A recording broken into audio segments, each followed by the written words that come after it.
We're here to tell the truth. This grace that is being talked about, what are the characteristics? How does one get to identify grace when they see or experience it? All right, so how do we identify grace? How do we know this is the grace of God? Yes.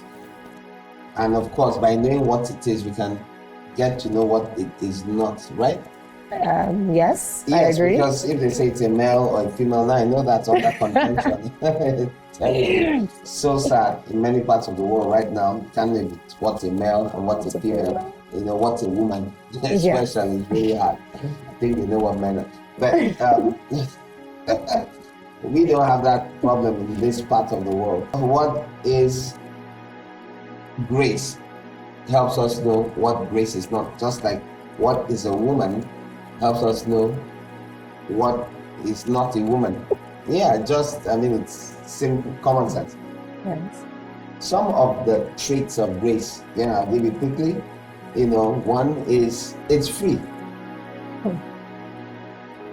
In the form of it that is for justification. Okay. It's free. Because justification is one of the results of grace. But we can talk about that later. Now, I'm just giving you the characteristics, the traits, the features. It's free from God, the grace of God. It's free. But it's an aspect of it, and you'll see why soon, because you discover that grace is multifaceted.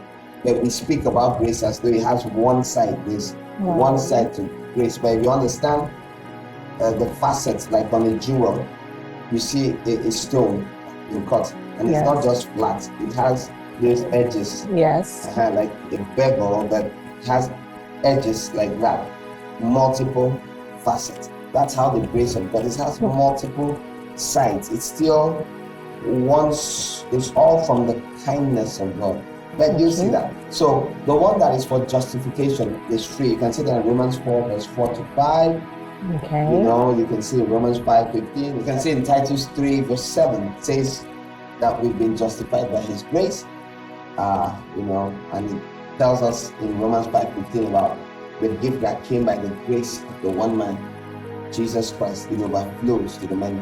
Remember, please, I'm paraphrasing. I'm not trying to have a Bible class. We're just answering questions. Grace for justification is free. Sanctification is a different thing from justification.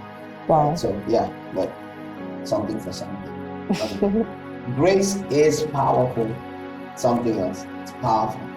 Powerful in what sense? Okay, 2 Corinthians 12, verse 9 says, He said to me, my grace is sufficient for me, for my power is made perfect in weakness. All right, 1 Corinthians 15:10 says, but by the grace of God, I am what I am, and His grace to me was not without effect. No, I worked harder than all of them, yet not I, but the grace of God that was with me. So, just two quick examples. That is the grace of God. He said, when you are incapacitated, my power. He called it grace, and then he used a synonym. It's His power. And you therefore understand that the grace of God also is the empowerment of God to do what you can't do. That's why we need the grace of God to work hard, to do God's will, to achieve. Without it, if you just keep thinking it's just a gift He gave me, no, it's the empowerment He gives you. So it's like that point where Popeye takes spinach. Popeye the seller man. There's a generation that might not know that. Popeye brings out his muscles bald. So that is grace. That was what my favorite cartoon when I was a child. All right. All right.